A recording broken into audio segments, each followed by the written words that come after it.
नमस्कार मित्रों, स्वागत है आप सभी का अध्यात्म सिंप्लीफाइड में। हमारा प्यारा भारत एक लोकतांत्रिक देश है। हमारे देश में प्रत्येक वर्ष जनप्रतिनिधियों का चयन होता रहता है। कभी कहीं किसी गांव के मुखिया का चुनाव, कहीं वार्ड के पार्षद का, किसी एमए या एमपी या एमएलए की कुर्सी का। इन इलेक्शन में ढेर सारा पैसा लोग अपनी खुद की जेब से लगाते हैं या अलग अलग पार्टीज मतलब चुनावी दल पार्टी फंड से पैसा लगाती हैं। इलेक्शन पार्टीज खुद के पार्टी फंड से पैसा निकालकर इन चुनावों में खर्च करती हैं। तो आइए आज इसी पार्टी फंड की चर्चा करते हैं। सुनने में आता है कि बड़े बड़े बिजनेस टाइकून्स इन पार्टियों को चंदे के रूप में डोनेशन देते हैं। इसी डोनेशन का प्रयोग चुनाव खर्च में किया जाता है।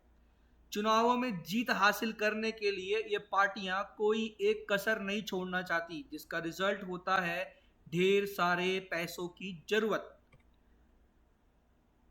तो आइए देखते हैं ये बिजनेसमैन जो इतना धन इन पार्टियों को मुफ्त में दान करते हैं, उनके पास ये पैसा आता कहां से है।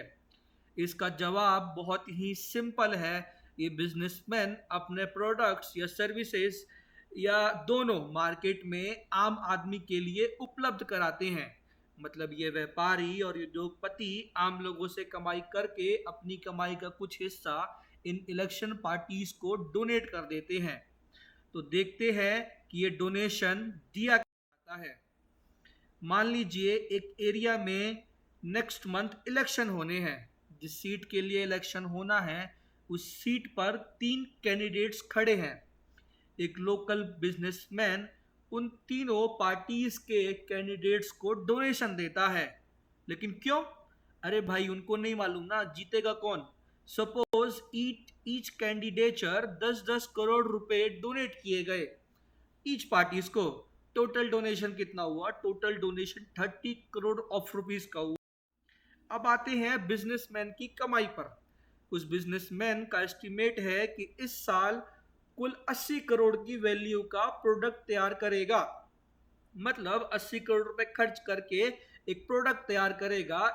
उस वैल्यू पर 25% का प्रॉफिट बुक करके 100 करोड़ में बेचेगा।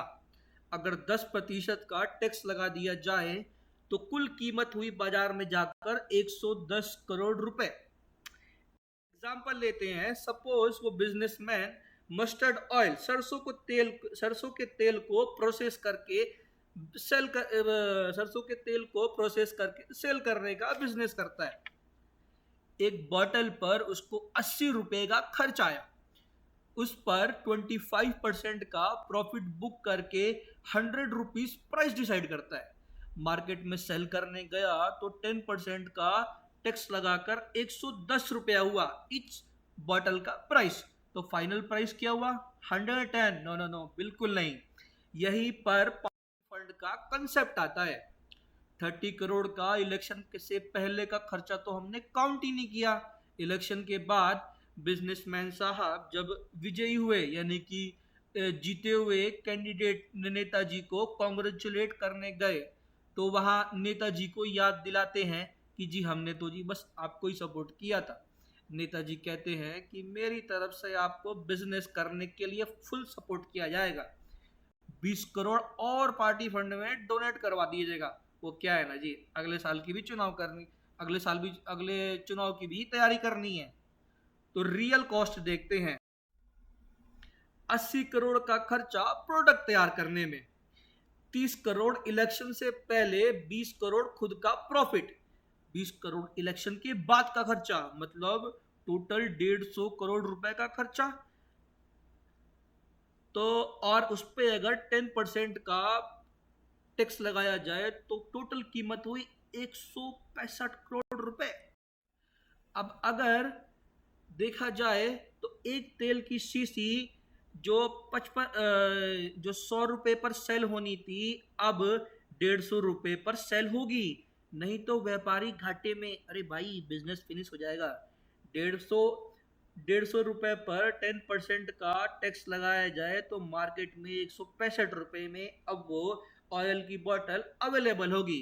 तो पार्टी फंड की वजह से 110 वाली तेल की शीशी 165 में मिलेगी।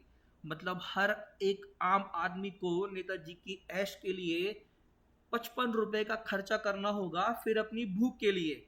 इस पार्टी फंड के लिए आप लोगों की क्या राय है? क्या वाकई ये सारे नेताजी इतने महान हैं, या भोली भाली जनता को मिलकर लूट रहे हैं सब? ये सब जानकर ऐसा लगता है कि जैसे आम आदमी चक्रव्यूह में फंसा हुआ अभिमन्यु है, और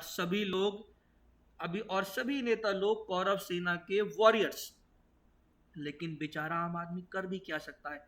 अरे यार, इस वीडियो को अपने दोस्तों से साझा कर लोगों को जागरूक कर सकता है। Spread the video for social awareness.